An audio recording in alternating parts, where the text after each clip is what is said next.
welcome to Mike's Basement. Today we're going to do again some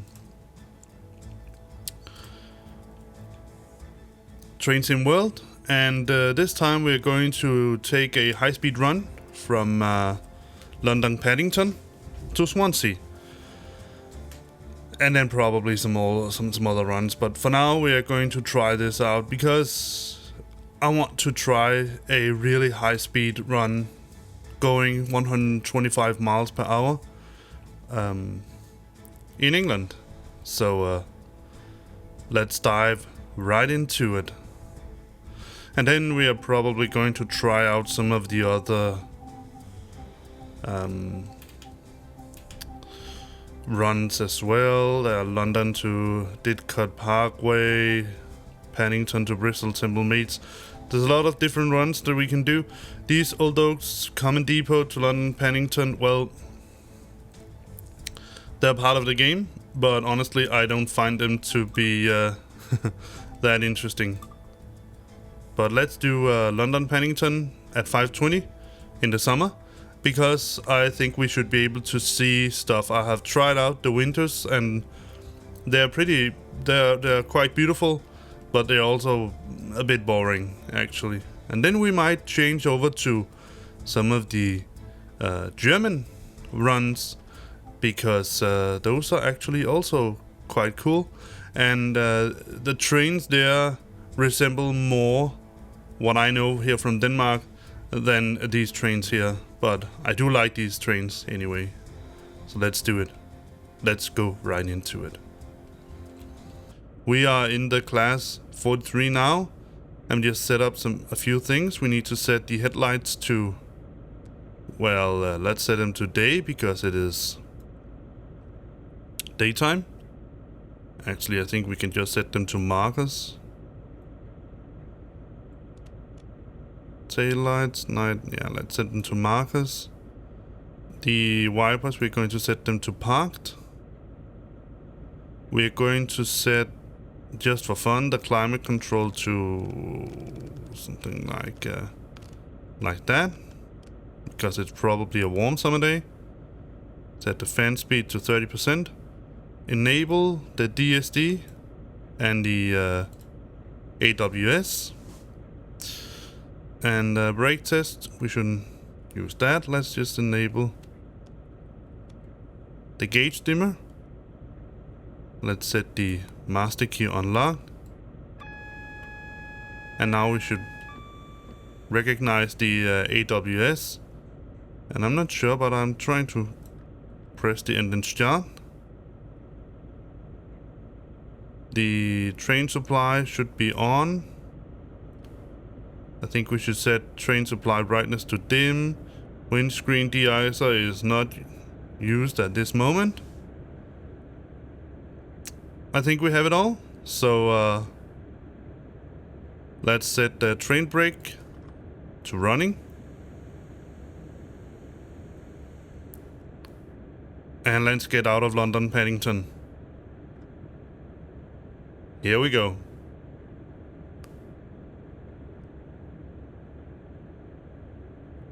No, we don't, because yeah. Now we do. Let's just set it to 1. While we slowly coast out of London Paddington.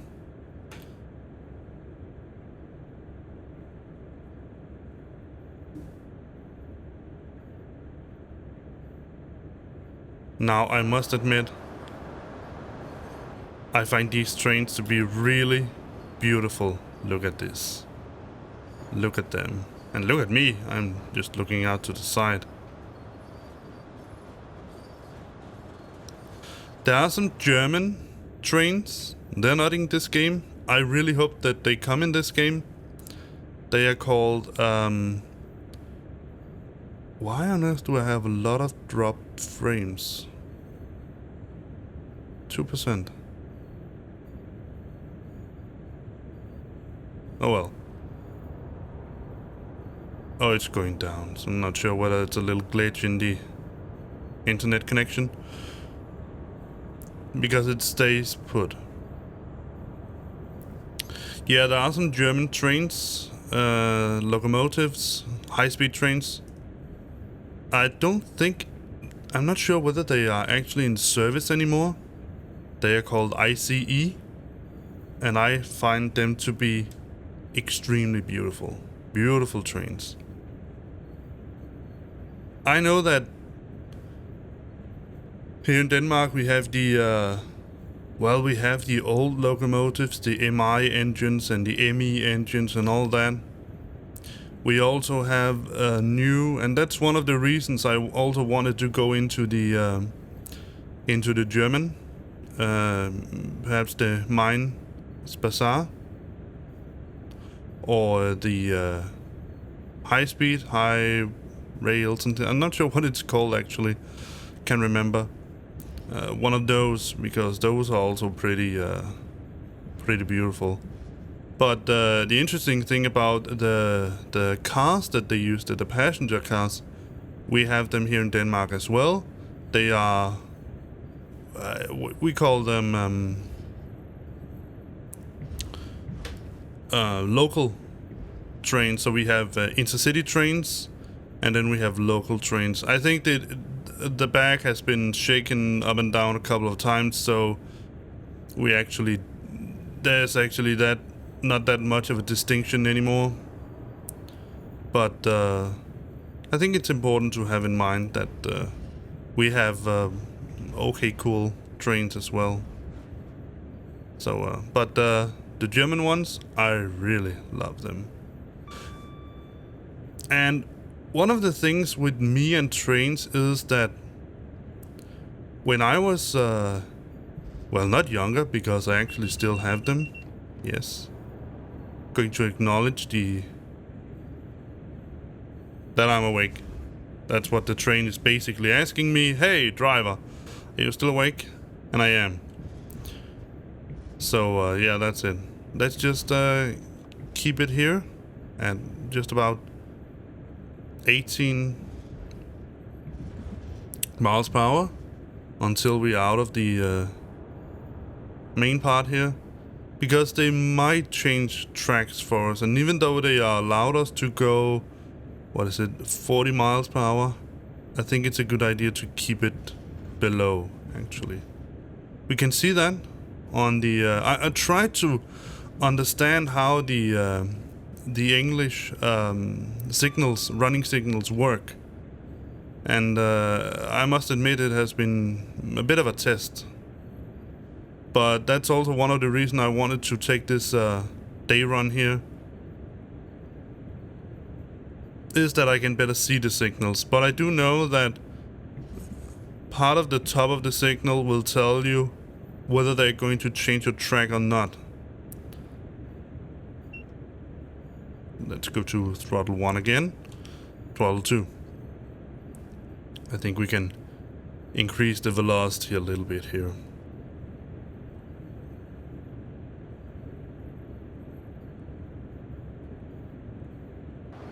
Look at this. Look at that.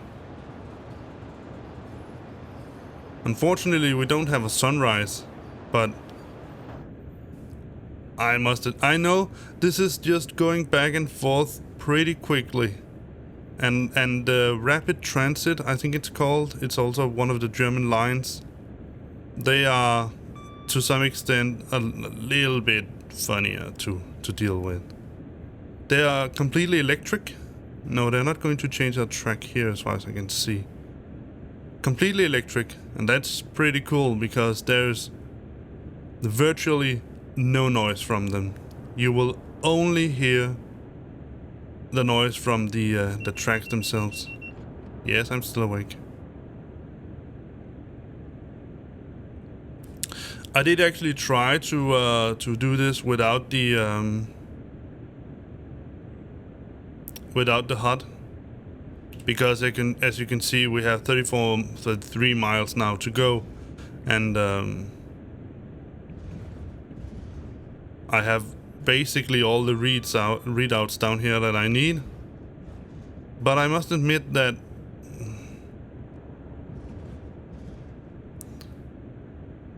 yeah, we're going to change tracks. You could see it there, I think.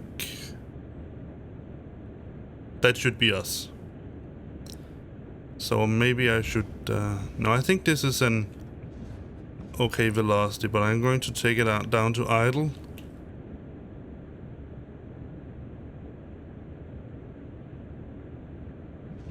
And let's just... there we go. We changed the tracks. We might change one more. I'm not sure about that.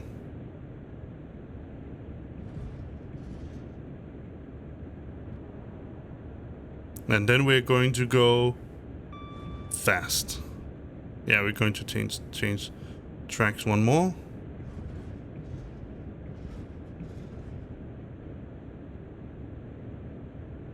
One of the things that I've noticed is that, of course, this train is much faster than the German ones. Let me see if I can read that sign.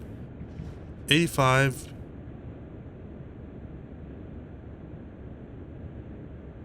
And 125. So now we are getting there. Let's set it to throttle 3.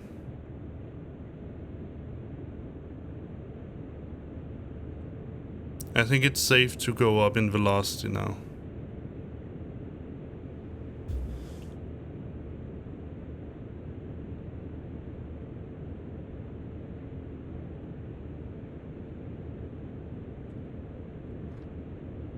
Let's go all the way up to the last notch.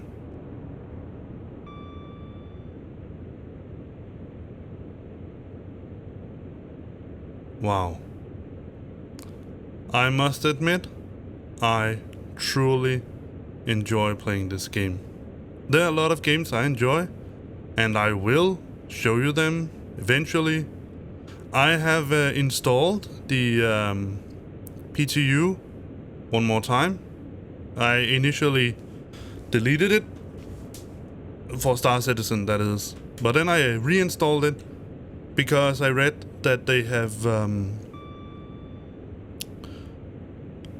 solved some of the bugs. Well, one of the bugs that you just randomly died when you walked around. They have announced that they have solved that. And also, they have solved the fact that when you go... I'm still awake. That when you enter the colonies or basically any ship with an elevator, you'll just die when you get into the ship. They should also have solved that. So it is interesting to see whether they have also solved the problem. Let's get to full speed. Whether they have also solved the problem with when you fly around in the ship, you just sometimes randomly, I'm not sure, it seems like it's almost timed. There's a timer on it, but it seems that you would just lose control of the ship. You can fly around, but you cannot open doors, you cannot exit the seat. You basically can't do anything with the ship other than fly it around. You cannot scan, you cannot do anything. Oh, I could read that, so now we are at 125. Let's get to full speed. So I'm interesting to see whether they have changed that. Still awake. Sorry, not changed that. Whether they have solved that problem. And also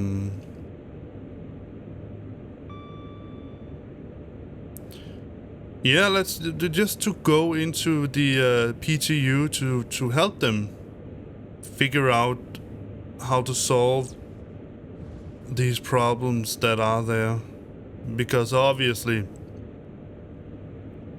they need to be fixed, and the best way to fix them, well, that is to help them. So let's just take an outside peek. Take a look at this. Just get out. What? Ah! That was not what I wanted. Look at that.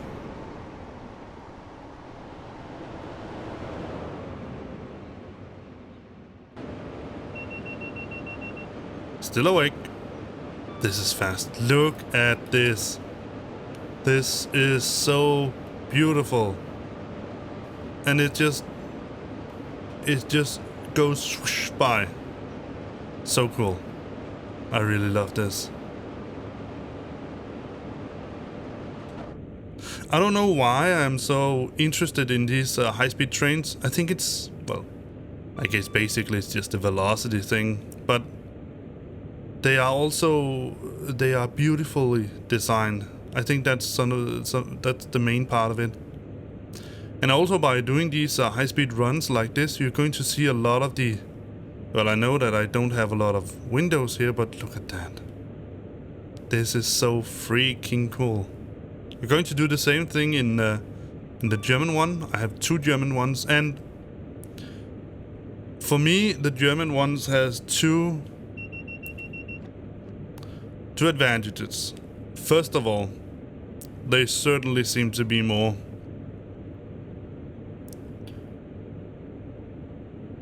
modern. This is a lovely train, lovely locomotive, beautifully designed, but you can see that all the analog gauges and all the switches and all that, it just, I'm sorry to say, it reeks of old. And there's nothing wrong with that.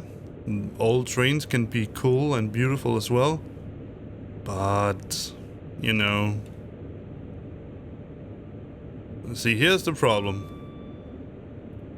Because of the, well,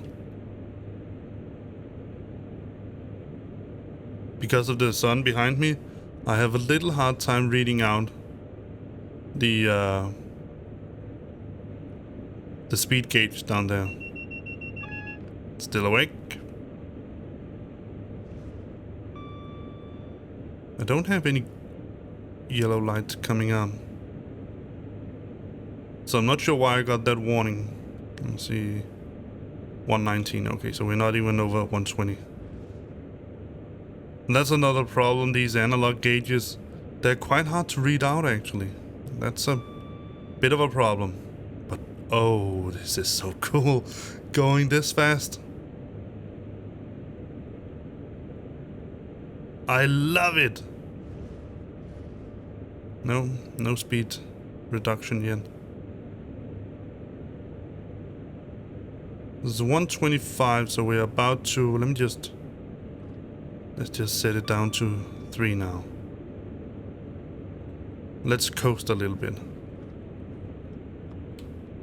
There we go. Look at this. Oh, this is so freaking cool. Just rushing through the British countryside. I'm not sure. Well, London, Swansea, it should be relatively city-like, shouldn't it? I'm not sure about that. But I do like it. I do love it. Oh yes. One of the things that I'm actually pretty impressed with is that the electric trains that they use primarily in Germany, because they have electrified, I would say, pretty much all of their trains, all of their railroad. I'm actually quite impressed at how good these trains are at doing cargo runs. Oh, look at it, we're just rushing by. Let me just go on. Look at this. Holy crap, it goes fast. Let's see how fast we're going. 125. Let's go down to throttle 3. Yeah, now we are going too fast. This is so... Look at this.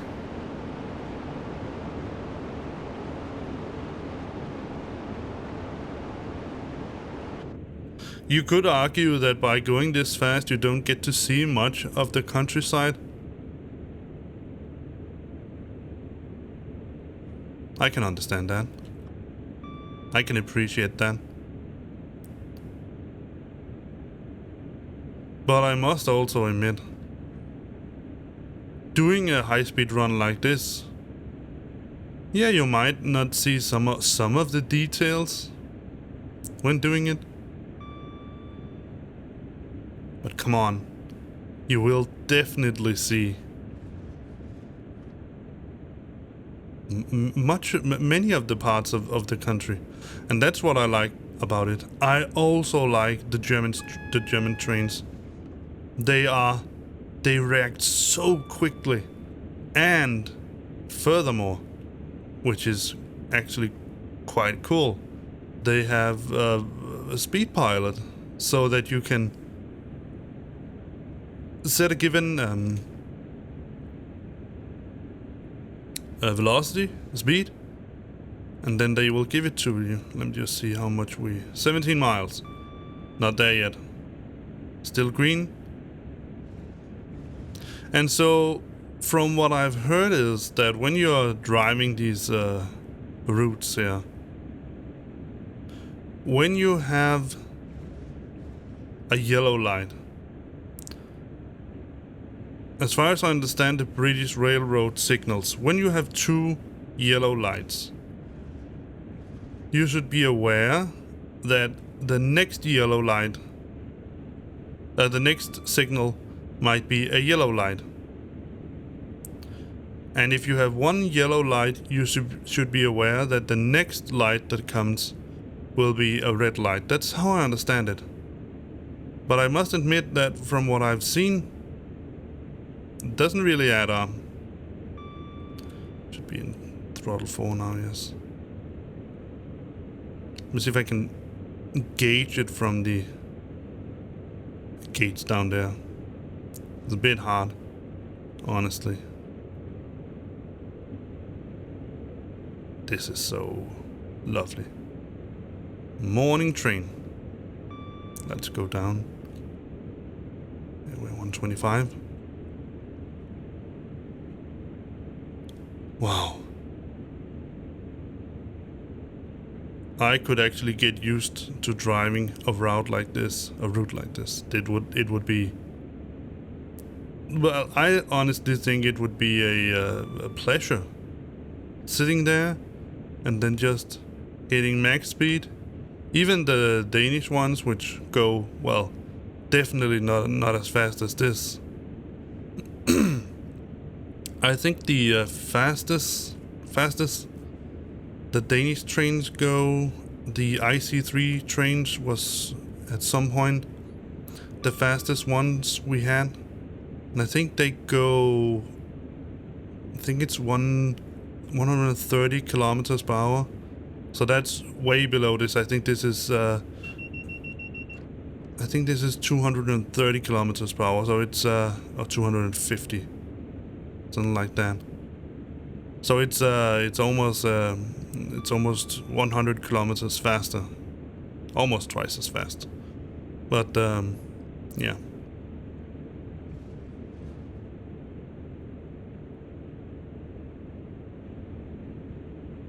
How much do we have? 12 miles, so there's a little bit to go yet.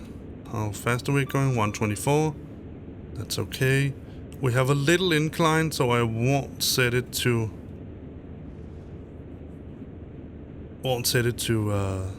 coasting just yet. But that's also one of the pretty cool things that you can do in a train when you have reached the velocity that you want, and if the tracks will allow it, you can just set the throttle to idle and let the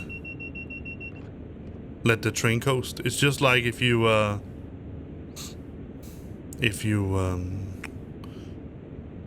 drove along on the road in your car, reached the velocity that you wanted, and then just set it in neutral and just let it coast along the road.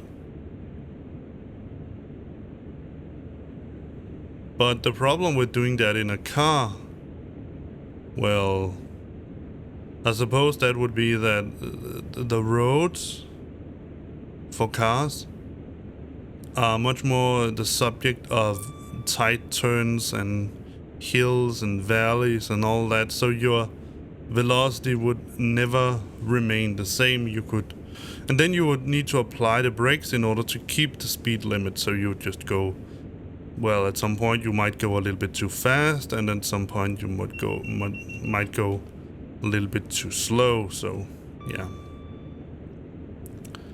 8.4 miles out. Let's just get a little bit more speed. Still going uphill, so I'm not sure how fast this train can actually go. The announced max velocity is it is 125 miles per hour, but it certainly seems that it can go faster. Well, that's the problem. Why some of the trains can go fast, but very fast, but the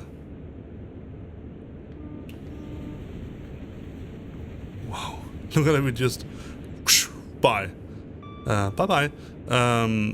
Some of the trains can go faster, but the tracks are not made for it. 60 and 70, and that's what I find to be a little bit hard to decipher. As I read the signs, we needed to go down to 60 miles per hour, but we're still, sorry about that, we're still, I'm still awake. We're still 5 miles out, so this is so lovely. Wow. The only thing that annoys me a little bit by doing these service missions here is that we don't get to just go to the next one. We have to go out and then change it back, and then we have to select a new mission, and it would be nice if you could just select the next one. And there is a button that says next journey, but it seems to change more than I would like. So we can try it when we are finished with this route here. If I can brake the train at the right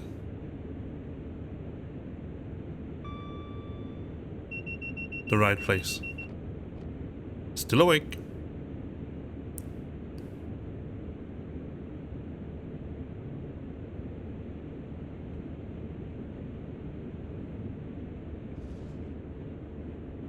Wow. There's a little commuter train. Hello. Let's see how fast we're going. 123. It's okay.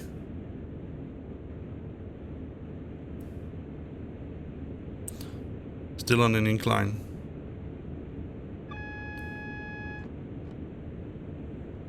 So what did it warn me about? Oh, 95 miles per hour. Let's apply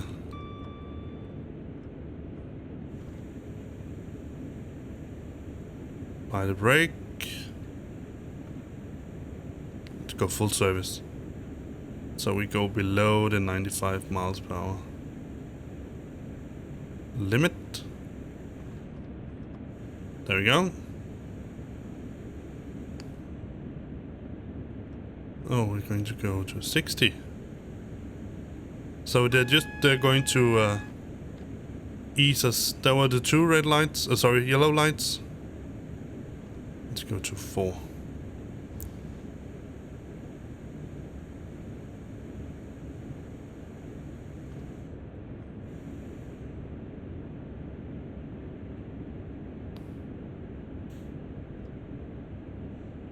Set it to initial and let it glide in nice and quiet.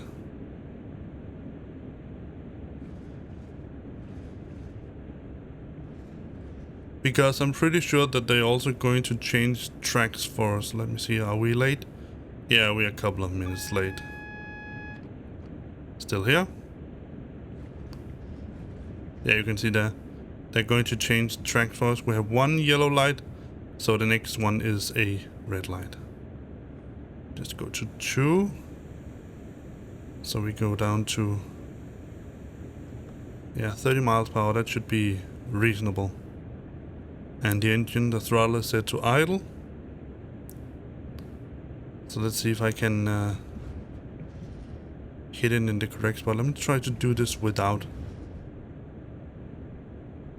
any assistance.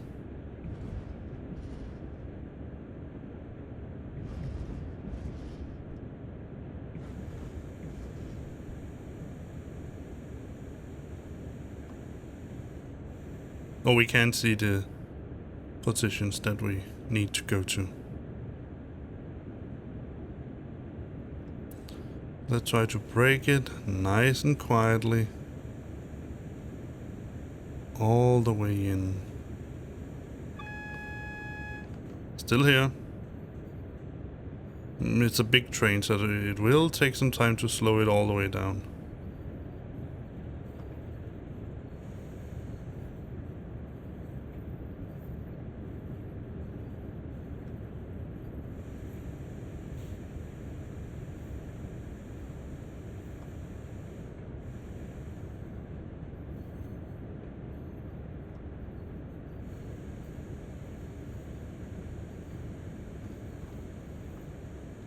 There we go, full service.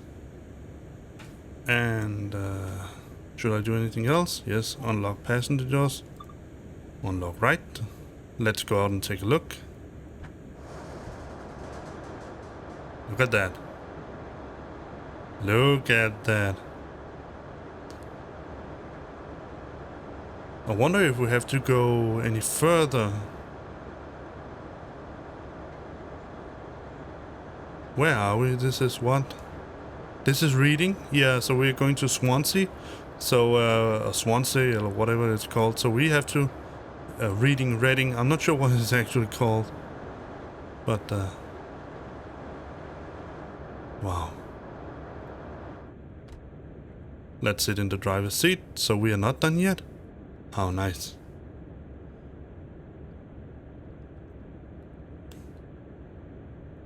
So let me just reduce it to initial.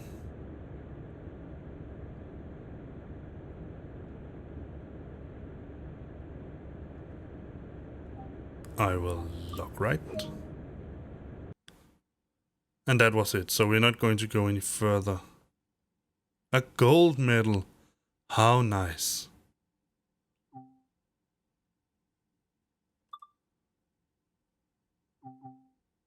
So you can see there's a continued journey. Return to free roam. Replay service, load last checkpoint, and main menu.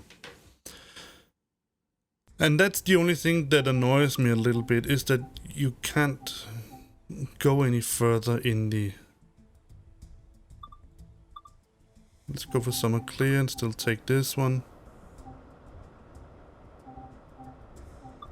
Continue. So we landed in Reading. Let me see if there is one from Reading. It only goes from Reading.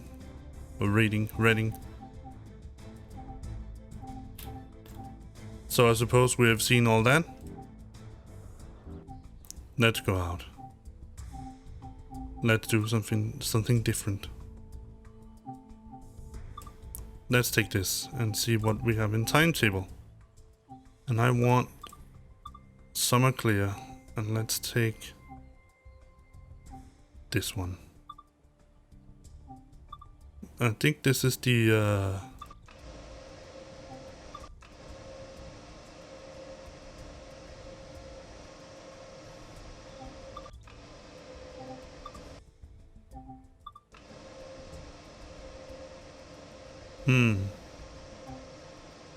Let's see what we have.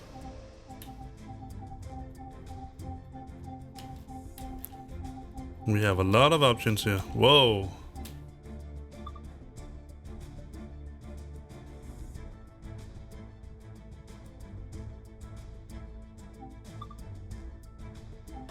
Let me take this one, the 146, and see what options we have here. So we have Aschaffenburg, Hauptbahn to Gemünden, all stops. It might be a pretty funny ride. Let's do that. Drive an eastbound local stopping service. Yeah. Limited stops.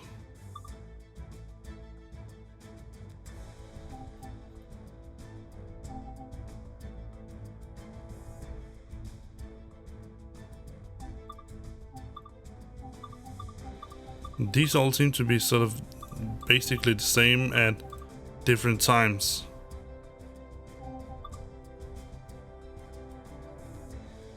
Of day. Well, let's do that. I'm pretty bad at it, so you can... If nothing else, you can see me screw it up. Yeah, I'm pretty good at that.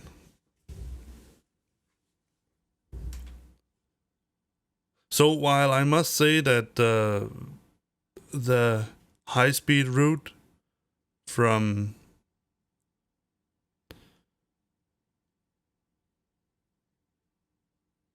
in England, it is a nice trip, and I do like it. It's not really that funny because you just have 2 stops, but it's easy. It's just like driving the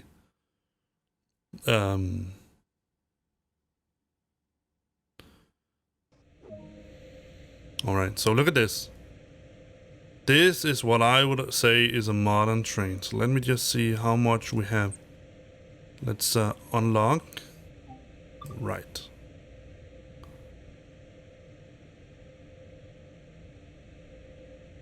And apparently it didn't want to do that, so let's set the master switch to neutral. Let me see, pantograph, raise. Main circuit breaker is close. That seems all to be like it should be. Let me see if I can...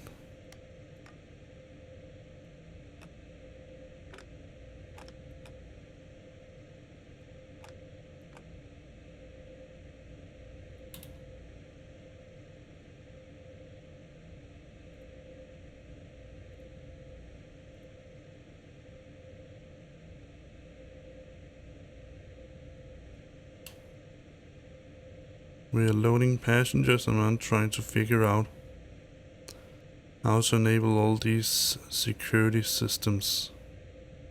Direct brake, it's release, electric brake, train brake is running, and we have the master switch. So let's enable the RFB, RFB, RFB. Let me see, are there anything down here? No. What do we have here?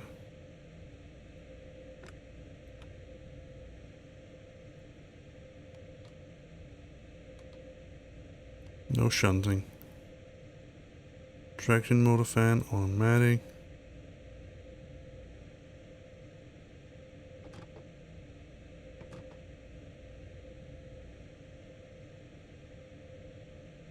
Let's lock the doors and maybe I'll figure that out along the way. Brake release, signals normal, passenger lights, locking door. Let me see if we have anything here. We should also be able to set routes somehow. I'm not sure how to do that. Let me see. Contrast. Release. Release.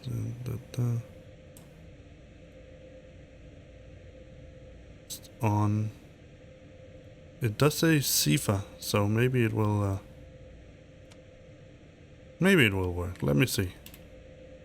Let's see what happens. Let's get this show on the road.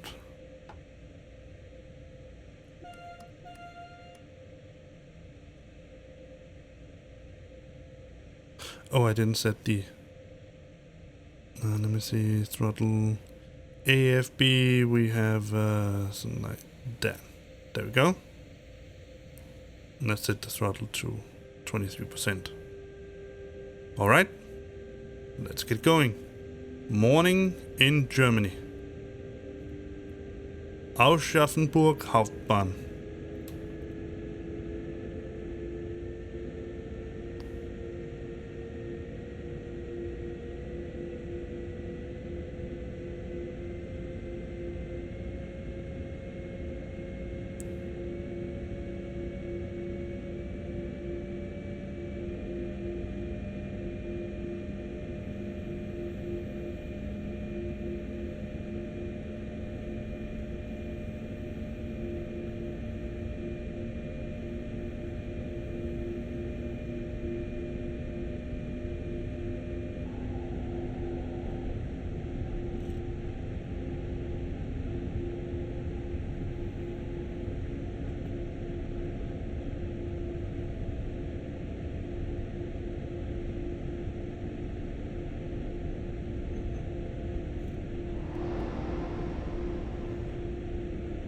Look at that sunrise. So beautiful. Wow.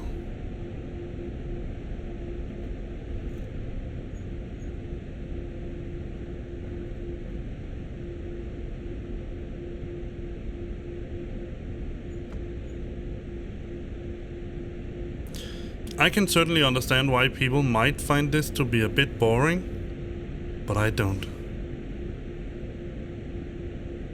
Alright, so let's increase it to... Look at this. Wow.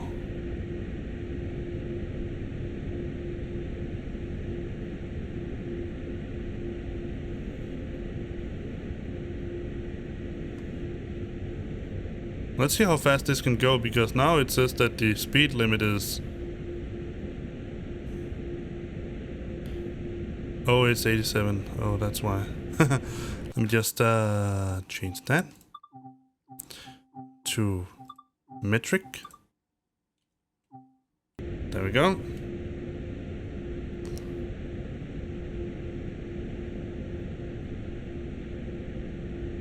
So 160. That's a bit faster than what the Danish trains can go, as far as I remember it. Look at this.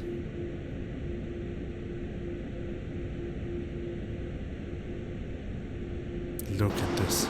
Look at this.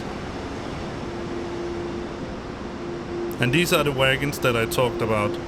These are the exact same wagons that we have here in Denmark. Most of our trains, if not all of them actually, are diesel electric. They are not all electric. So we need to go down to 140. And this is what I find is so nice about riding these trains here. You just need to adhere to the speed limits that is set.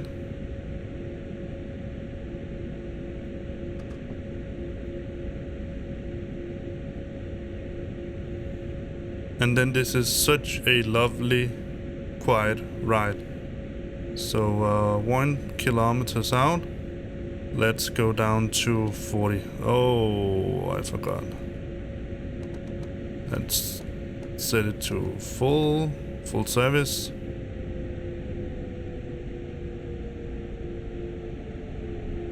Oh, that was not so good.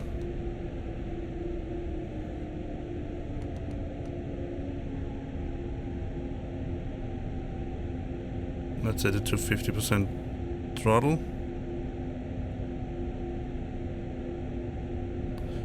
And so you did actually get to see me screw up. That's a treat, right?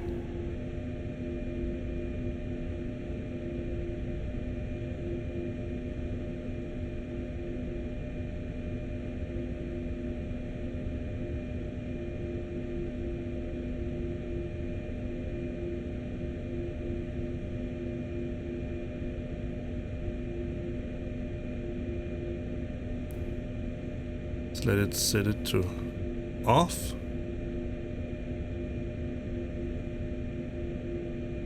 And set it to 1A, 1B, 3.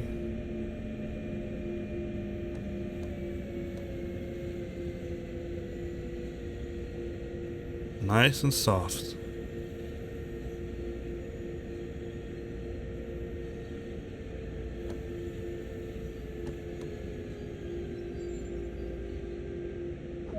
There we go. Open the doors. Let's go out and stretch our legs. Maybe it's back here we set the drive valve, battery release, parking.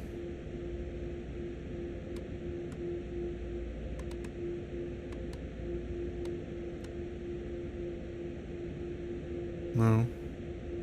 Signal lights.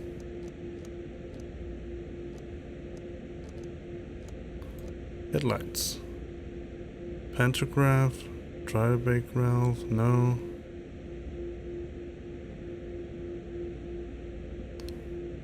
CIFA is released. So there should be some way you can enable that CIFA thing. I'm not sure where it is.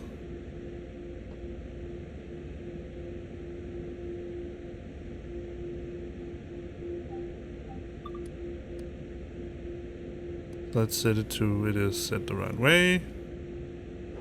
Yep. Let's release the brakes. And set it to 25% throttle. So we're going to be there at 449. We're not going to make it. So, as far as I remember or understand it, yellow and green means that I should expect the next light to be totally green. 50%.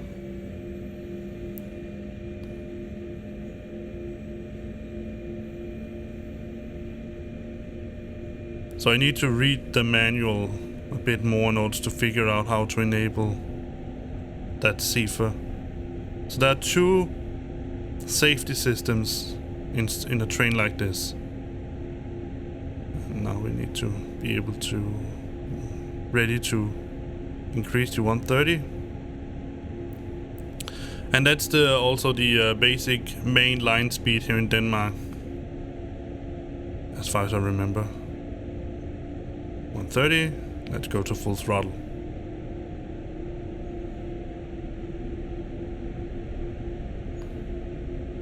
Look at this. This train really has some torque.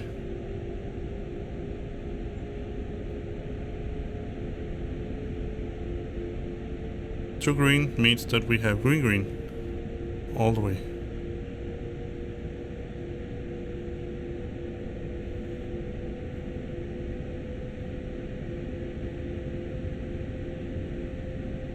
This is really... This is not exactly how Denmark looks, but pretty much.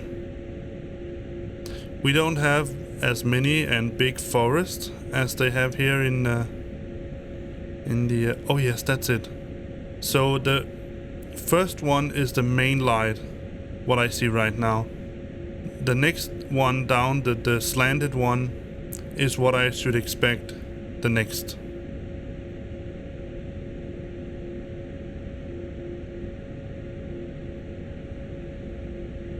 Set it to 120.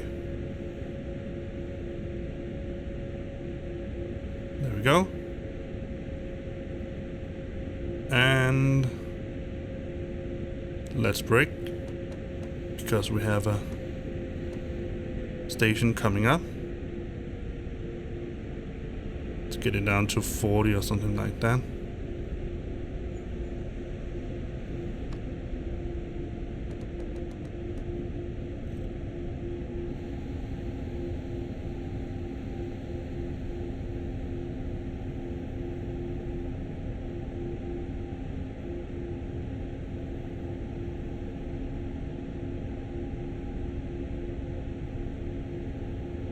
So we come in at a more manageable speed. Turn the throttle off and coast in nice and quiet. Set it to 1B. 3, 2, 1B. Let's see if we can stop on that alone. Oh, we have a little incline, so...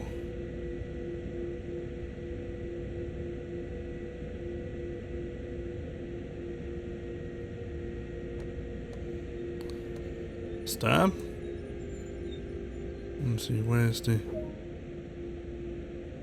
Let's open left. So let me see, where's the cab light? Let's turn. That's not it, it's that one. We don't need to have lights in here.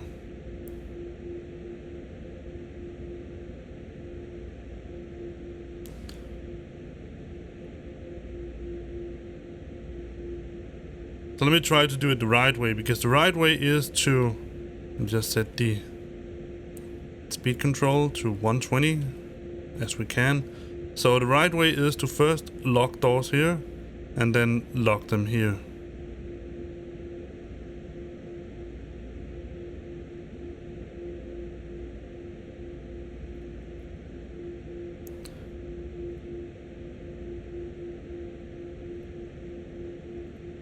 Can't do anything with that. And I don't have many options here either. No, I don't need to break. Oh, let's do lock and lock all. There we go. Let's release the brake and go to 30% throttle.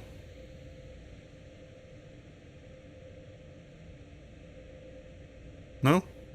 Let's try again. There we go.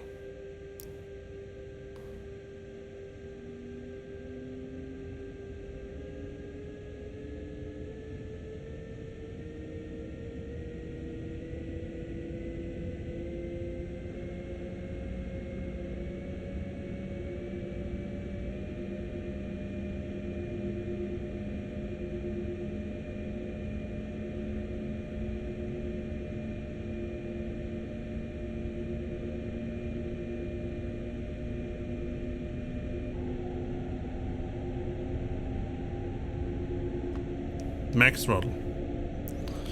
So let me see if I can figure this out in a while. This is not something I can... What about this? I can release... No. I can turn it on and off. That's it.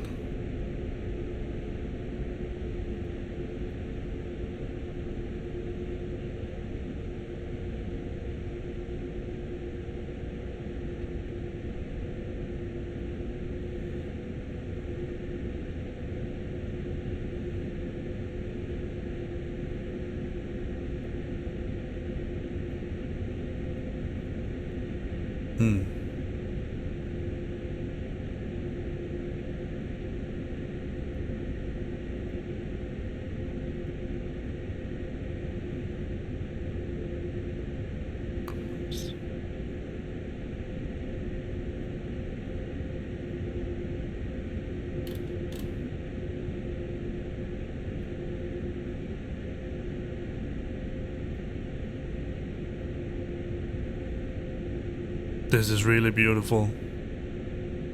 Wow.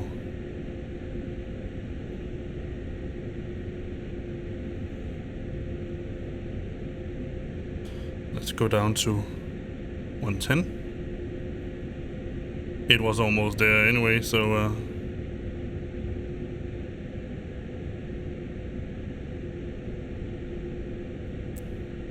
hello, the crazy... What? The crazy's your up guy. That's a heck of a name. Welcome to my stream. As you can see, I'm not sure if you can see it, but probably you can see it from the name. Syrup guy. Ah, the crazy syrup guy. Yeah, sorry about that. I'm not sure how familiar you are with Europe. You could be from Europe, so then you would be quite familiar with it. But I am driving a train here in Germany. USA. Alright. Well, maybe you can decipher from the name where we're going, Heigenbrücken, that it is Germany. It is the Main-Spassert route that we're taking. All stops early in the morning.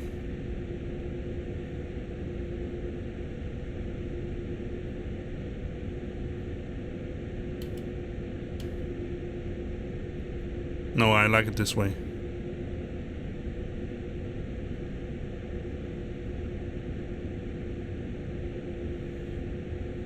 So let's go to 100.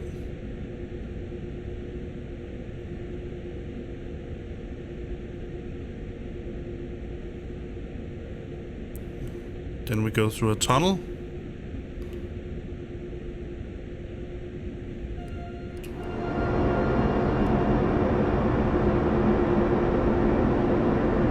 This is dark and noisy. Well, at least for me. Perhaps not as much for you.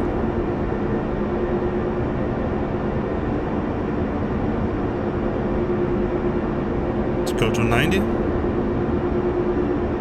Still have green lights. And let's turn off the throttle completely and brake nice and quietly because the station is coming right up here.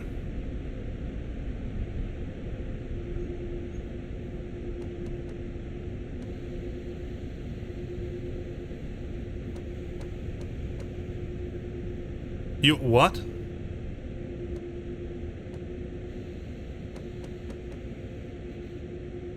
Your Windows 2000 PC died? What should we choose? Let's just unlock both. Is that even a thing anymore? Windows 2000, that's even before Windows XP. Somewhere, is it somewhere between 95 and XP or something like that?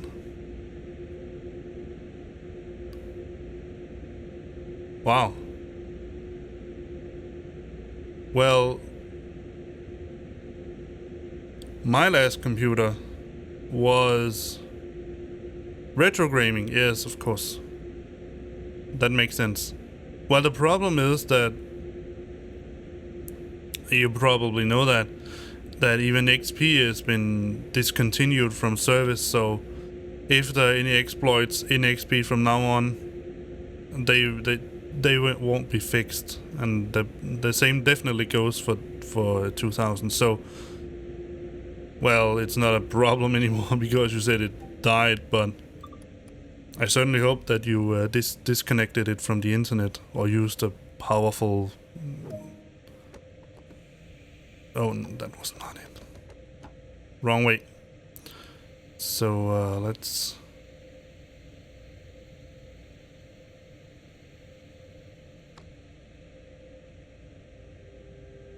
set it there. Yeah, okay. That's also cool. I do also have some old games that I like them, but I really don't play them anymore as much. But I get it. Yeah, well, what I was trying to say is that my old PC, I just recently changed parts of the of the hardware on my computer. Oh, too fast. It was an Core 2 Quad with 4 gigabytes of RAM and then 80, well, AMD now, 60 series, something like that. A 6000 series, HD 6000 series display, GPU. So a little while ago I thought it was time to change some of the internal parts. So now I have an i7 8700 with an NVIDIA 1070 Ti 8 gig version and 32 gigabytes of RAM. So a little better. But I must say, compared to the fact that that old Core 2 Quad was, I think it was something like 10 or 11 years old, something like that, it still held up. But I could feel it, especially when I played a game like R-Factor 2, that when it was just me driving around on a track, it was really not a problem, even if the track was quite big. So it wasn't really not a problem with the graphics card. That came as a problem later on, but at that point it was not a problem. But the problem really came 130. The problem really came when I added a lot of opponents, not human opponents, but computer AIs. Too many, and I'm pretty sure that the RAM was overflooded both on the graphics card and the computer itself. So and that processor, I bought it just about the time when Windows Vista came out. 120. There we go. Look at this. Wow. I know I say a lot about can they make up their minds? Is it 120 or 130? What was I saying? Yes. I know that I say a lot of stuff about oh, come on, please. Well, I need to brake anyway, but I know that I say a lot of stuff on my... Well, you're the first... I think it's the first time you're watching my stream. Well, you're certainly the first time I've seen the crazy Zero guy in my chat. So that much I know. But I talk a lot about Star Citizen, how beautiful that game is, and I really mean it.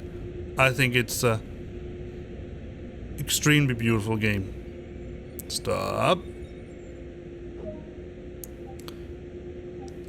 Let's unlock left. Let me see how far off I was. Oh, that's okay. First time viewer, yeah.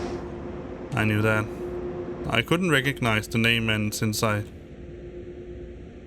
ain't exactly swamped in viewers, that's just an honest, just what I've seen, right? I have a couple of viewers right now. That's okay. Yeah, I'm a new streamer, so I have to start a place as well. I certainly know that. But I talk a lot about Star Citizen, and I find it to be a beautiful and really immersive game. But I must also say that this game here, it's about there. It's really... One funny thing, a little funny anecdote from my childhood. And I'm 38 years old now, by the way.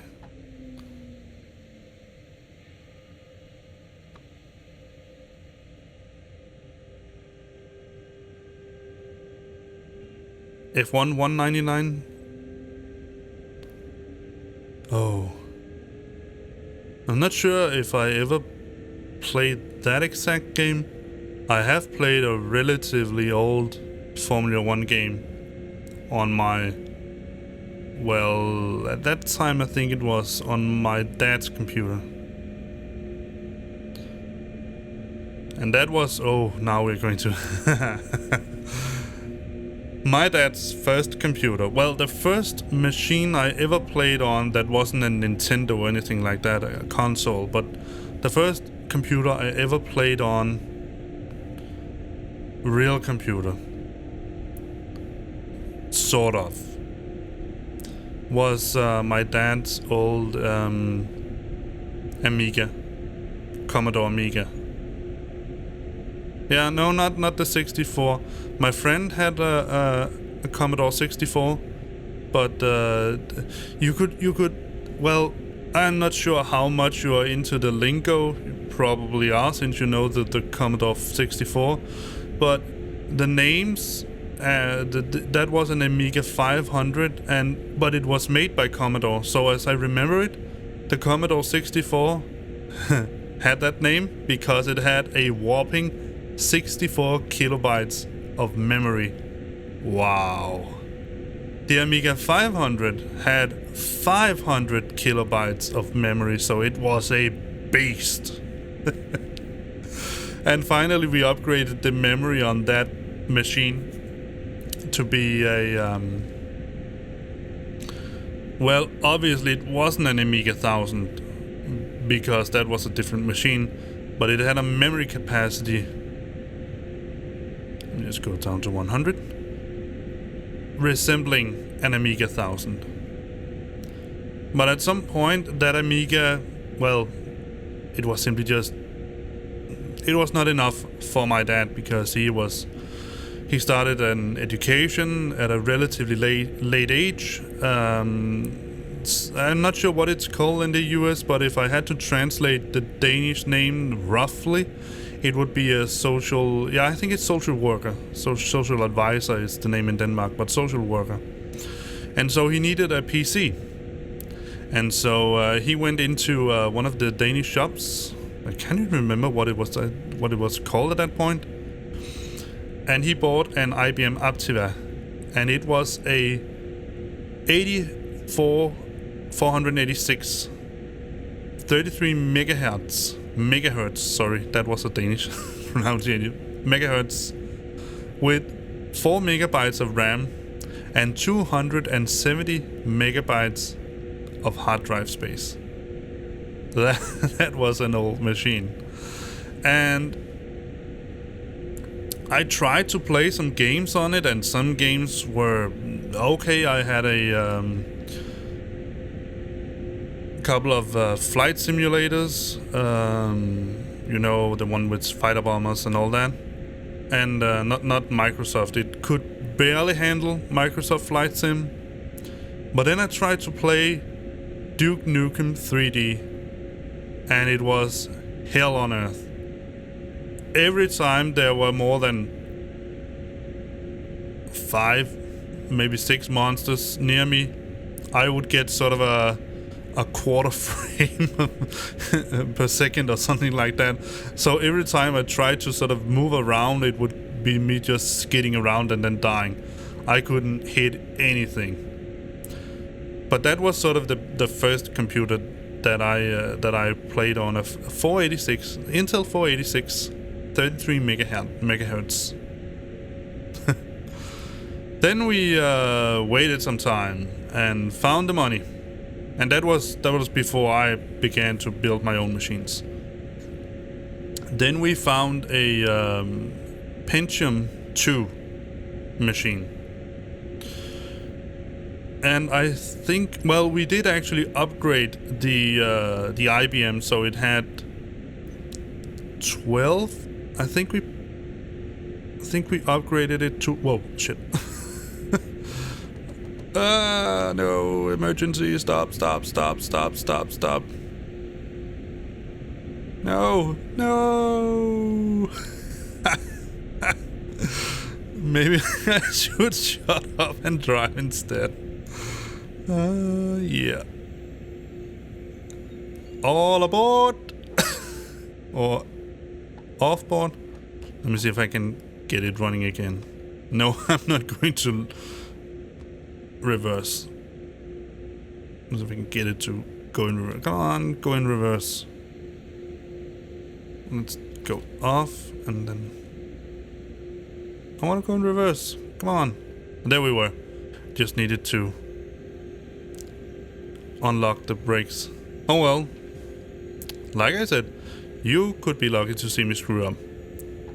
Nevertheless, we got that extra memory in that machine, and I remember that I think we got it to 12 megabytes, so we put in 12 megabytes.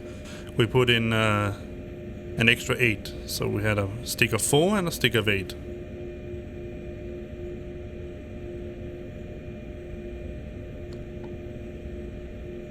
Let's just break here. That should do it.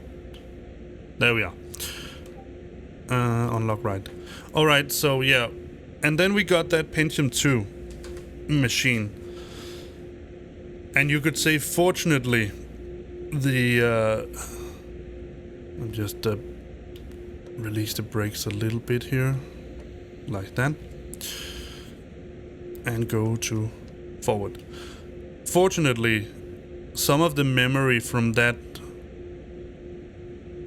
old IBM, we could shift that over to the new Pentium 2 machine, so we could, I'm not sure how much it got, 16 megabytes, something like that, but still, 16 megabytes. It's almost laughable right now. And then we had that machine for quite some time, and then I began to build my own machine, so I started completely from scratch, bought my own motherboard, mainboard, whatever you want to call it, power supply. Let me do it the right way this time. So, lock. And lock all. There we go.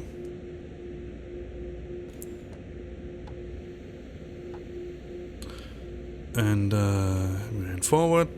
Let's go to 30%. And then I moved a little bit around between different processes. At that time I think I was just about to start or had started high school, so I didn't exactly have a lot of money, even with the supplement that you get here in Denmark, and I worked a little bit in order to, well, also buy different stuff and have a car and all that. So I landed on many of the Celerons, Intel Celeron, not exactly a Pentium.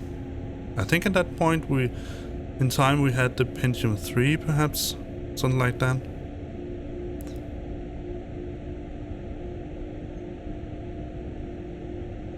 And then it just, well, came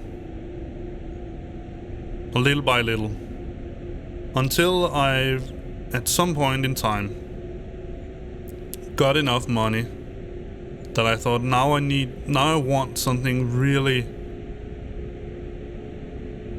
state of the art.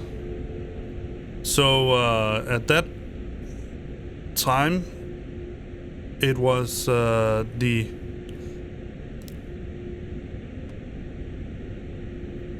what was it called? The Core 2 Duo had just relatively been released, and I bought 2 sticks of 2 gigabytes of RAM. So it was an incredible journey for me, and just like it been from this time here, when I went from the, I don't know, 32 megabytes of RAM, something like that. I can't exactly remember how much RAM I had in my computer at that point. But suddenly having 4 gigabytes of RAM, I think it's amazing to think about that in my life. Oh, too fast. Well, what is the speed limit? There, 100. All right. Let me just. No, it applies the brakes on its own. I think it's pretty amazing to think about that in my lifetime, and I don't mean from when I was a little kid, but from what I can remember, we have gone to have a computer that holds more RAM than it has hard drive space. So I'm directly comparing to the Aptiva that we had with 270 megabytes of RAM. Hard drive space. And now most modern computers have more RAM and have had that for a long time than that hard drive space. I think it's amazing to think about. But so yes, I went from 16 megabytes, something like that, in the Celeron, and I had it for a long time, and I could just barely play some of the modern titles, but I could play them. And then I went directly to a machine with a lot more powerful processor, significantly more RAM, more hard drive space, and definitely also more powerful GPU. I think I started with at that point, I think it was an ATI, whatever you want to call it. 1670, something like that. I think it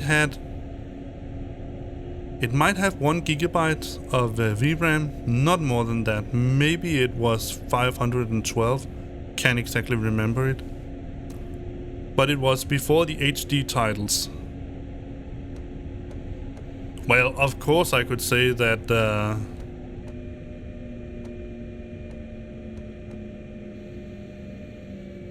with the Pentium 2 machine that my parents bought.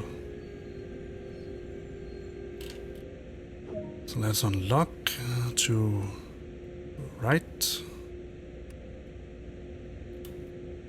With the Pentium machine that my parents bought, I actually got the what was it called? 3DFX board. And at that time, the popular titles in the ones that I hang out with was something like Need for Speed 1 and 2 at that point in time. And I think it was Need for Speed 2 when you went from the normal graphics card, whatever it was that you had, to the 3DFX, it became significantly more beautiful. With today's standards, you would call it horrific to look at. You'd be horrified. It just looked like crap. But the upgrade using the 3DFX card, that was really significant. That was something. So yeah. So I forgot to mention that. I actually had and I think it was the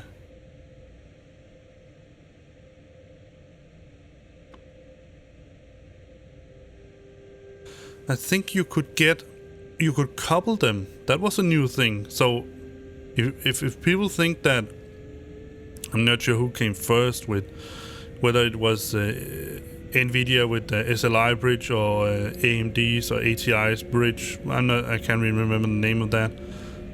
I'm not sure. Most people might think that they came first with that idea, but it was actually the producers of the 3DFX cards.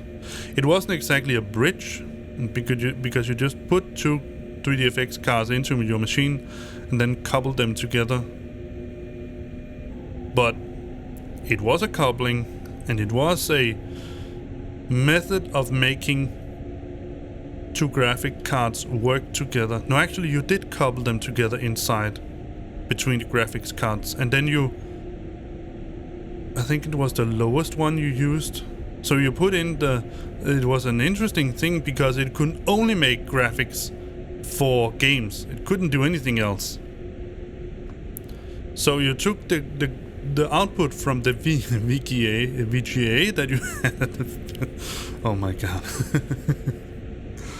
You took the VGA output and put into the 3DFX card, and then you took the 3DFX card and then you put that output there you put into your monitor. Then every time you played a game that could use the 3DFX card, it automatically took over. But other than that, you couldn't use the 3DFX card for anything. Then it was your normal card that worked, and then you could couple them together using some kind of bridge inside.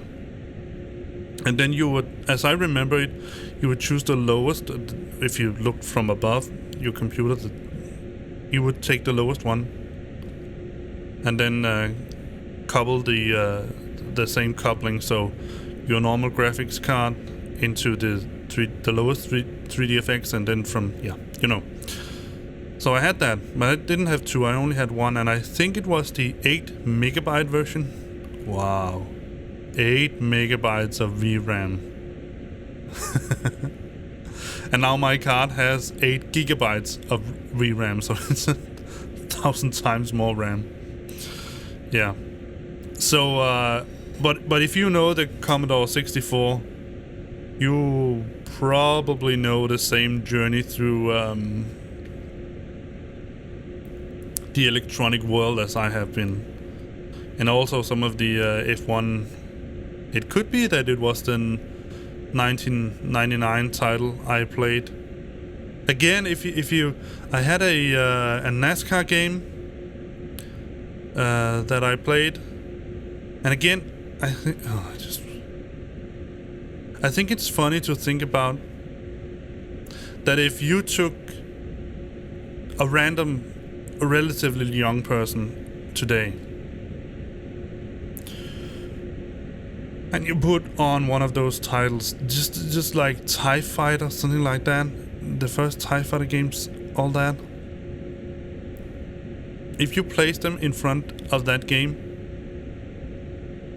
they would either cry or laugh of it and ask, is that supposed to be a game? It looks like triangles upon triangles. But I think it's interesting to think about that.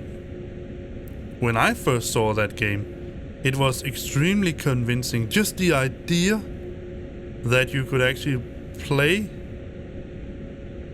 as a pilot in a TIE Fighter was incredible. And then we had the Command & Conquer series, the Command & Conquer 1, and again, if you compare it to model titles of today, like Diablo 3 or something like that, or even some of the more model titles of Command & Conquer, they will also look at that game and say, what the heck is that?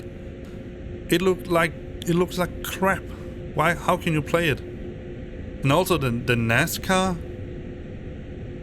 I have, when I look at and I'm going to stream that at some point. When I look at the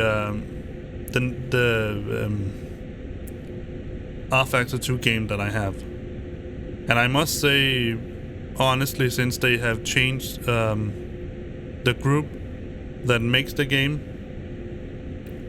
since they have changed the group, they have increased the graphic significantly in that game. It's really beautiful. It's just like this, and the track, and it's so convincing.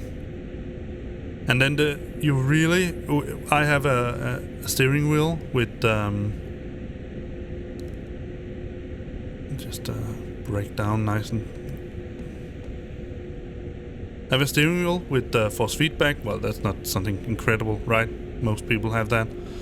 But the idea is that when you play this game using the force feedback, they have made incredible amount of detail in order to give every feeling. If you just drive over some of those little clumps of rubber, you can feel it in the wheel, and that is, that's really cool. And then, of course, the game looks really, really beautiful. So very naturalistic. Depending also, of course, because it's a moddable game. So if you have the if you can do it, if you have the time and the skills, then you can either make cars for the game, or you can make tracks for the game. So if that's something you of course the quality of the tracks is depending on, well, the people that makes them, of course. And some of the tracks are sort of direct ports from rFactor 1 to rFactor 2. So many of the graphics that you have in rFactor 2 are really not implemented that well in these tracks, and it's obvious when you drive them. But generally, the tracks, I have a very beautiful and very realistic version of the Circuit de la Sarthe. I'm not very good at French. The Le Mans track, and it's really convincing to drive around on. Also pretty hard, actually. But also we have some of the older60 series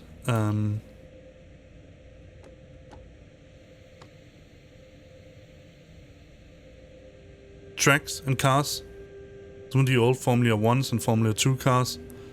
And it is, when you drive around in those and you can sort of feel in the steering wheel when you sort of jump over something, and those tracks were really not smooth. They were clumpy as heck.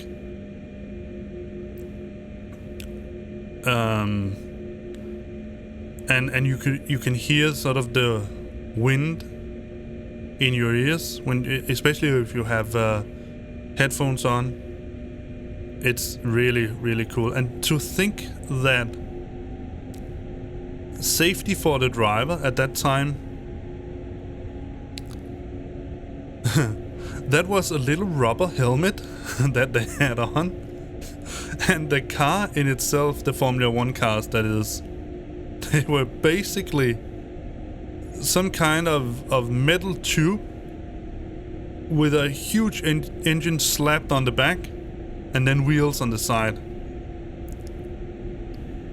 If you tumbled that car around,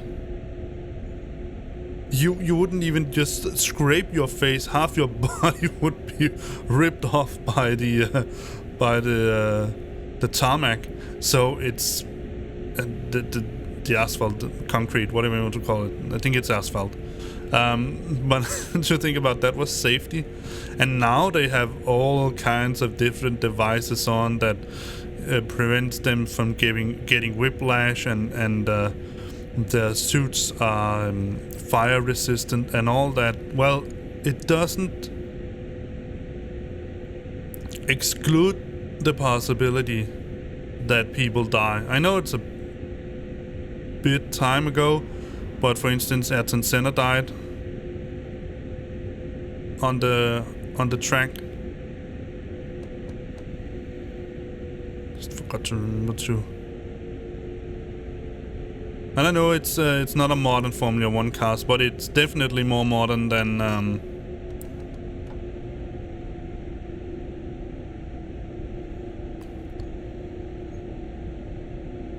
60s cars and 70 cars.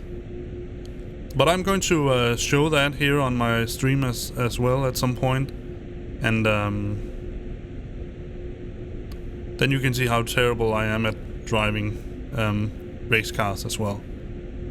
Just as bad as I am driving trains. Yeah. But one of the really funny things, or for me interesting things about driving a train like this,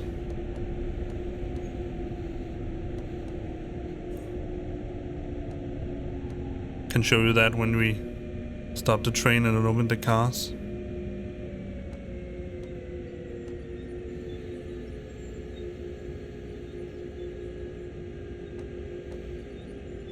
There we go.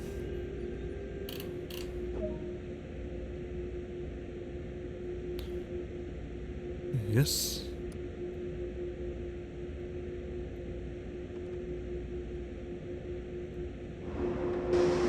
Let me just show you.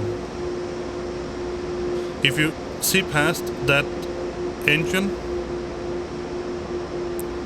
because in Denmark we have different engines, but these wagons here, these cars here, they are to the final, the last detail, and exactly the same cars as we have here in Denmark. At some point I worked at a high school in the southern parts of Zealand. I live in Copenhagen, so that's part of Zealand. And I've taken these trains an incredible amount of times. And the only difference is the color. The trains, the cars in Denmark are not red, they are bluish, black bluish. But other than that, they are exactly the same. And I find that to be... I think it's funny to sort of... The only thing I need in this game here... Oh, wrong way. Would obviously be...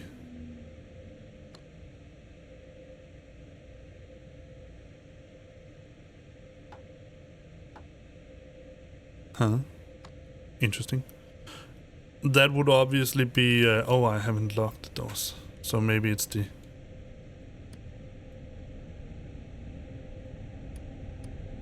There we go.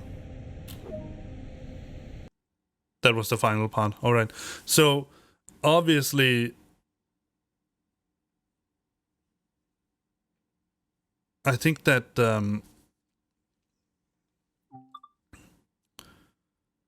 it would be... the only thing I really need in this game, you could say, is to have them to put in... And I know that Denmark is a relatively small country, and for the most part, it's not really the most exciting railroad tracks that we have. But nevertheless, I think it would be pretty funny to have... take the rapid transit and see what we have here. Let's try to take an Cloudy Autumn. The Talent 2. Let's see. Magdeburg to Magdeburg-Gaswich. Sure, why not? I have absolutely no idea how far route that is and where we go and all that. So, well, we're going to see. And also, well, the stream is just about 1.5. I'm going to stop roughly at 3 o'clock here. I'm not sure what it would be at your place, but it's roughly in 15 minutes, 20 minutes, something like that, depending on how far this route here is. But if I will definitely say that if you are into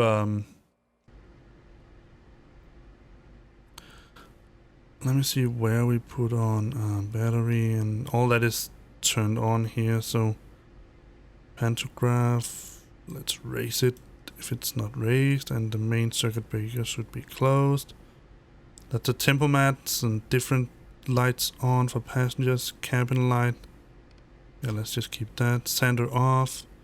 Headlights, no, we need more than markers, we need high beams. And let's where is it? Horn low, is it here? Yeah, there we go. What's that? close passenger doors. So you just close with one button. That's pretty cool. So what else do we have?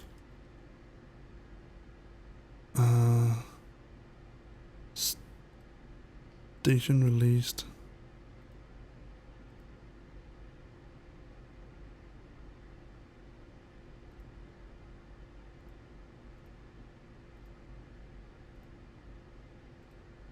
Oh, maybe it's because I haven't... No, it's a throttle brake. Where is the main master switch there? On. There we go, and let's try to unlock again.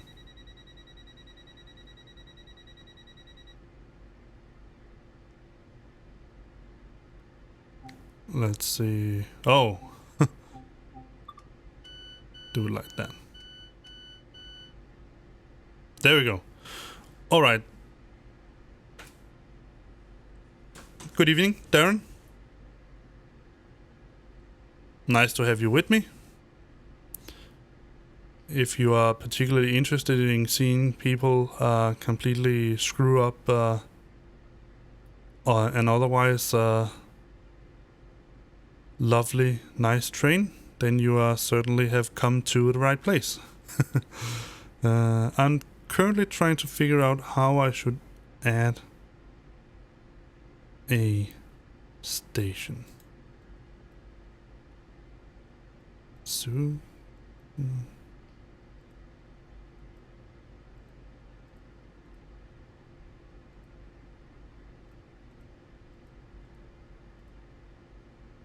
Oh well. I know where I'm going, so that's really not a huge problem. Let's set the Timberman. Oh, that's what... Yeah, that's right. Alright, so let's see. Lock door should be here. There we go.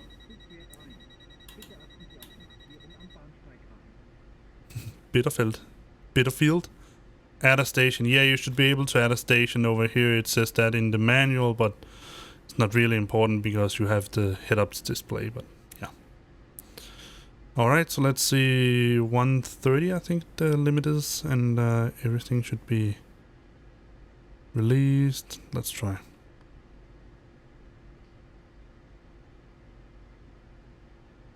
Nope. So let's see, what am I missing? Master switch is on. Off. Should be on. Ah. Maybe that will help. Certainly did. Yeah, me neither. But I want to figure out how to do it. Oh my god. Sounds like a little animal getting tortured or something like that. Oh. Well, it certainly became darker. Even though I only picked autumn, but okay, it's also 4 o'clock. Look at that.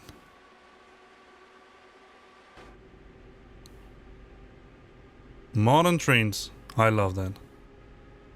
Alright, let's go to 50%. No, let's just go to max power because we can do it.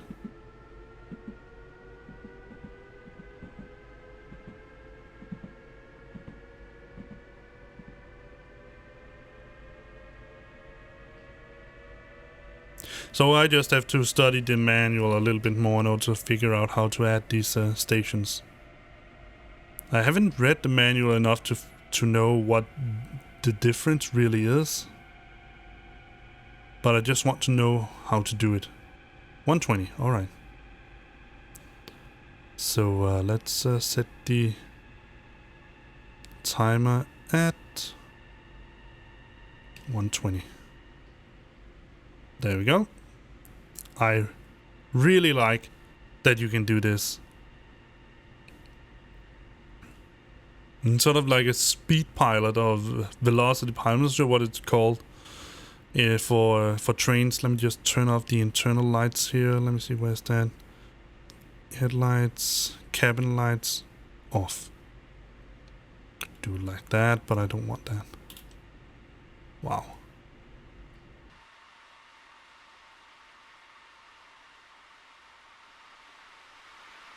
Let me see if I turn off the tempomat, panto. Where is it? There's somewhere you should be able to. What's that? Handbrake applied? No. And we have some buttons here that I don't have any function either.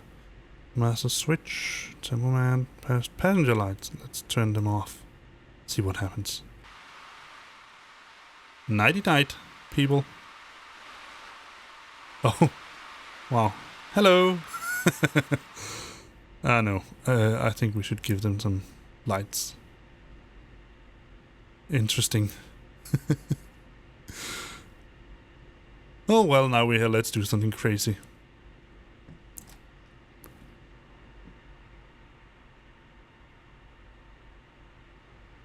Hello.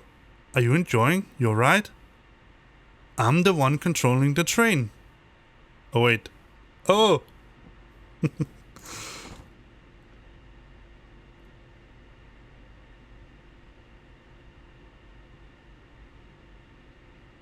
So yeah, I guess I just have to read the manual one more time and try to figure out what difference it really makes. I think it's something that you should be able to see. Are you serving drinks? I'm not sure I could serve oil from the... I'm not sure about that. Yeah, that could be cool. That would actually be pretty funny. Driver of the train walks around in the train while it's driving and serving drinks.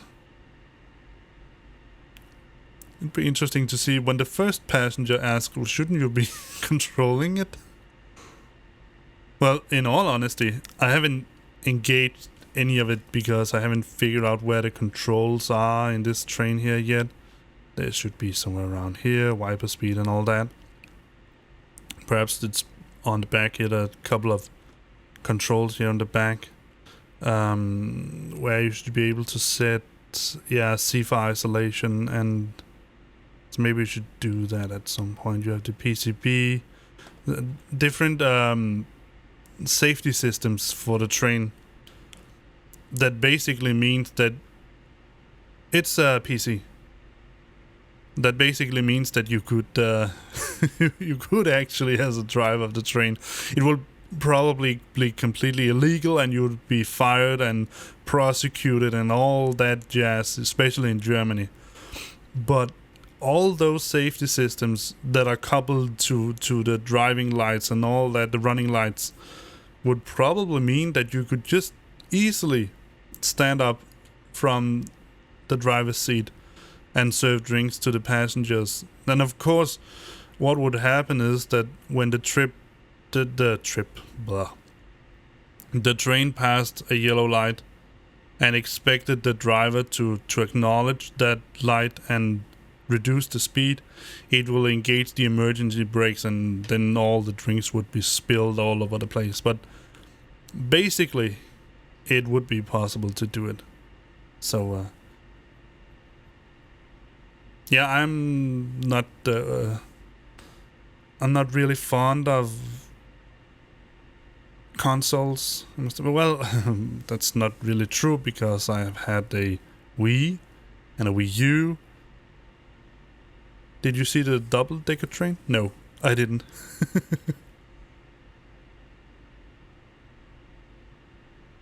But I had green lights all the way, so it certainly wasn't at my place. Oh, you mean the Main-Spassert trains? Or Spassert trains? I can't remember their names. They are... Yeah, they are pretty cool. And if you were here I'm not sure if you were here when I drove those. The interesting thing about them is that we have, here in Denmark, we have the exact same kind of cars. Most of our tracks aren't electrified yet. I think that Germany is way beyond us on that point. So I think, if not all of it, it's a big portion of the German railroad that is electrified. and that is why most of their locomotive stand is electric locomotives. Most of ours are still diesel electric. Well, the long runs, so we have something called the IC3, and we have a new one called IC4, I think it's. I can't really remember. And then we also have these diesel electrics that pull these the cars that you're talking about, the double deckers. It's one of the really funny things about driving these trains is that when I go out of them, out of the locomotive and into the cars, those double decker cars, I can I can see myself being in the cars that we have here in Denmark. So they are completely the same. There might be slight differences in the internal, how they have placed the seats and all that, but basically it's the same. Ours are blue, I think, with black, something like that. And the German Deutsche Bahn cars, they are red. That's the only difference. And when I worked as a high school teacher at the southern part of Zealand, I live in Copenhagen, so the southern part of Zealand would be, let's set it to, let's just set it to 70 right now.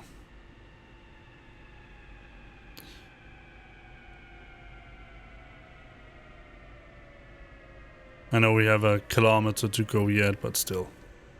Now I've done it. Yeah, so I worked as a high school teacher at the southern part of Zealand, something called Nykøbing Falster, a high school there. And because we only have one car, and sometimes my wife needs the car in order to get to work, and sometimes I could use the car at that point to get to work. But there were also times when I needed to take the train, so I got up at 3:45, I think it was, and then I took the bus to the main train station in Copenhagen at 5:30, something like that. And no, not 4:45, 4:45, but nevertheless it's early. And then I took the train 6 something, and we're at Nykøbing at roughly 8 o'clock, something like that. So and most of the time, sometimes it was the IC3. If you don't, you can look them up. If you look up IC3 Denmark on Google, and we get these flat stopped trains with not a circular window in the middle, but almost a circular window in the middle, then you have found them. These are the IC3s, and they were initially made to go intercity. That's why they're called IC, Intercity 3. But now they are the intercity trains are going to be the IC4, as I remember. So now they use the IC3s as sometimes it's intercity, and sometimes it is regional. So, for instance, intercity would be something like Copenhagen, Odense, Aarhus, Aalborg, those cities in Denmark. Whereas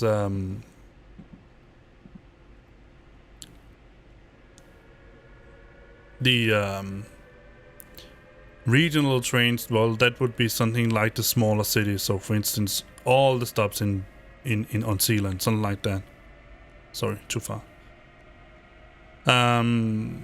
So I took those, and sometimes it was, like I said, it was the IC3, but sometimes it was also I think the locomotives are called ME or something like that, but the cars were those double-decker cars. So I know them very well. So yeah, and I'm not. It might just be me. There's a little strange about that, but well, we need to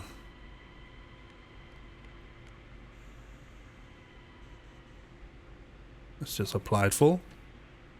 Nope. No cake.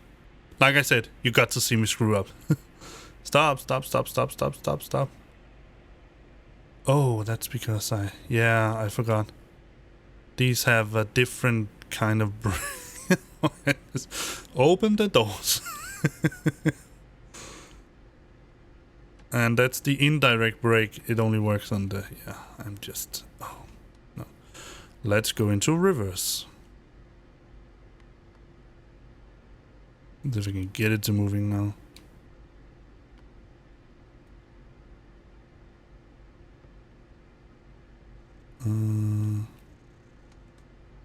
Set to neutral and set brake to 0. Let's go to reverse and try to gain some power. That worked. Yeah. So I'm not sure whether it's just me, but I guess it's the same when I drive around in Euro Truck Simulator, and can recognize some of the places when I usually set my starting point for some reason. I'm not sure why. Maybe it's because I know the place. But I usually set my starting point in Euro Truck Simulator in Copenhagen.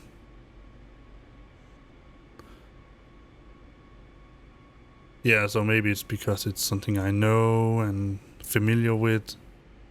But I enjoy driving around in Denmark. And I know the scale of ETS2 is 1 to 10 or something like that. So that means then all the small places, all the small cities... Okay. All the small cities and all that I...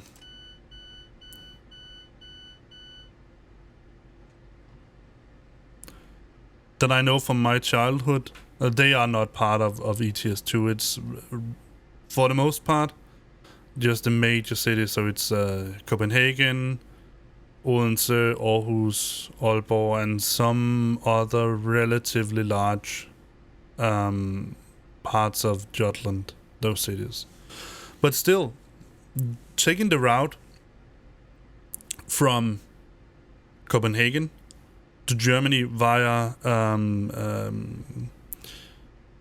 Gedser Rostock or Rødby Puttgarden, and taking that trip down through Zealand and stopping at certain points and just knowing I know those places.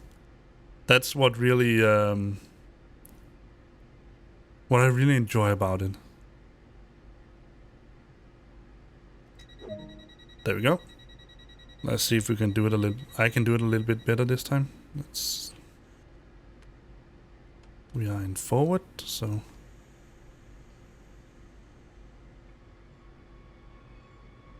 So yeah, that's why I play those games.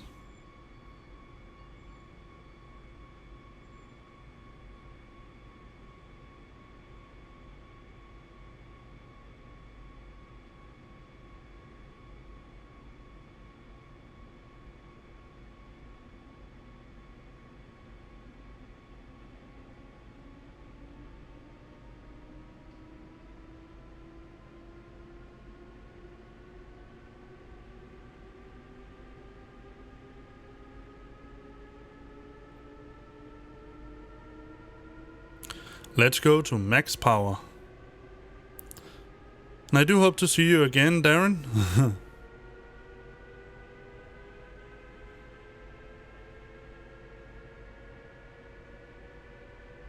Oh, so we have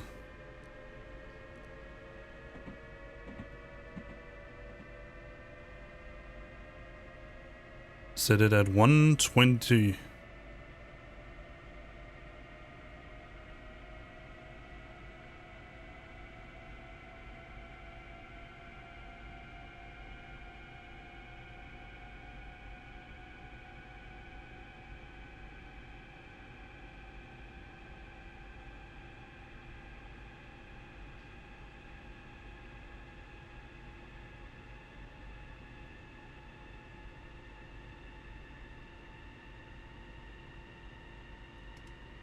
There we go.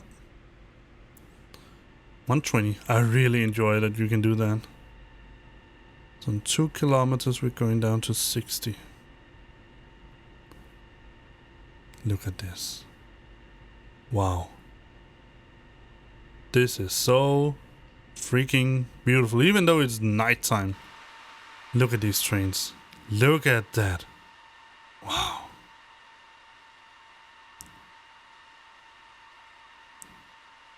It's a small train, only 3 cars. You can't have that many people aboard, but still, I love it. And when we stop at the next station, I'm going to end the stream. I have been streaming now for 2 hours. And, well, that was my initial goal, to go for 2 hours. I hope that anyone who have watched the stream has enjoyed it.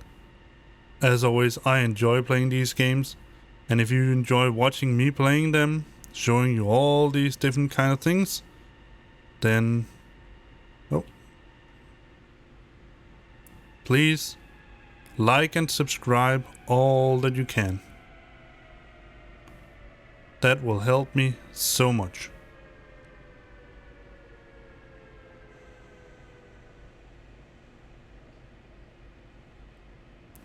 Let's see if I can remember now to use the correct brake. Let's set it to 0. So it automatically turns off. Let me try to enable all that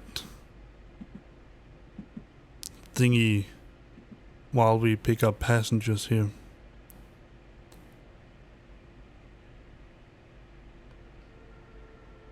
And let's brake.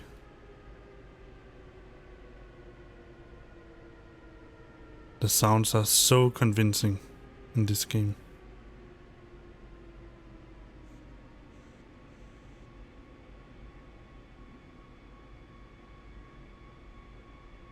There we go.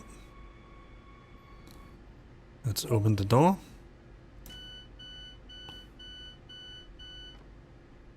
And let's see if I can enable any of these thingies here. See, Sifa.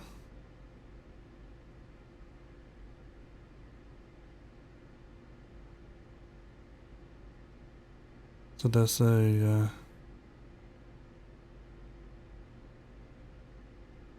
PCB bridging. Let's try to put it all on and see what happens.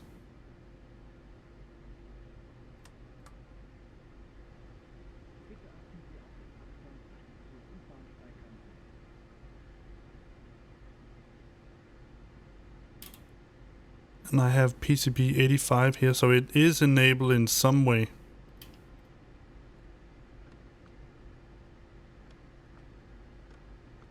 Oh, there it is. That's locked out. And let's go. Oh, wrong way.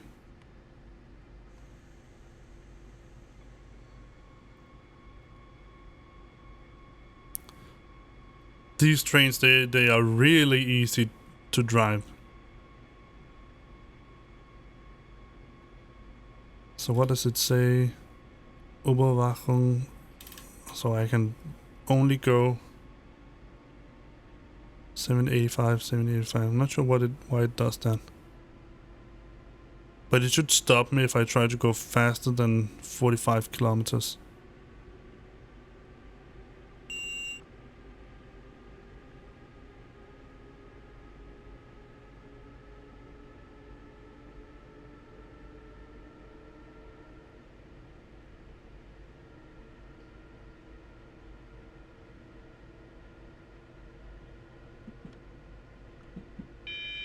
Yep.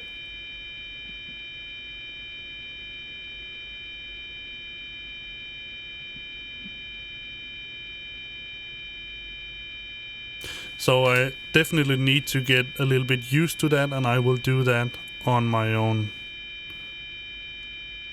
Not sure how to. So I hope that you have enjoyed this stream. As always, if you like what I do, then like my videos, subscribe to my channel, and also please go and check out my YouTube channel. I will see you in the next stream. Bye bye.